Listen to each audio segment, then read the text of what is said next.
খুবই খুবই কিউট একটা হ্যালো কিটি কেক নিয়ে চলে আসলাম। অনেকেই জিজ্ঞেস করে যে এইগুলো আমি কোথা থেকে পাই। এগুলো হচ্ছে আমি গুগল থেকে পাই। গুগল থেকে আমি ছবিগুলো ডাউনলোড করি। তারপর হচ্ছে যেইখান থেকে আমরা পাসপোর্ট সাইজের ছবি প্রিন্ট করি সেই দোকান থেকেই বেসিক্যালি হচ্ছে এগুলো প্রিন্ট করে তারপরে কেটে কেকের উপর দিয়ে দিই। এই তো খুবই সিম্পল একটা কাজ। জাস্ট আপনি যদি কোনো স্যাম্পল থাকে সেটা গুগলে পিকচার দিয়েও কিন্তু সার্চ করা যায়।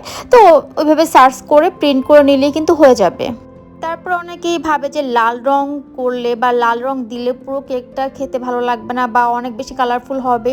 সেই ক্ষেত্রে আমি যেই ট্রিক্সটা ফলো করি, এটা করলে কিন্তু লাল রঙের পরিমাণটা কম থাকে, ক্রিমের লাল রং খুব একটা বেশি যায় না। মানে আমি পুরোটা ক্রিম ফ্রস্টিং করে উপরে লাল রঙের একটা লেয়ার দিয়ে দিই জাস্ট।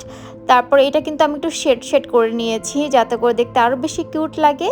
আর লাল রং কী করে করতে হয় সেটার ভিডিও যদি দেখতে চান তাহলে আমাকে বলতে পারেন, আমি সুন্দর করে লাল রং কী করে করতে হয় সেটার ভিডিও ক্লিপ দিয়ে দিব।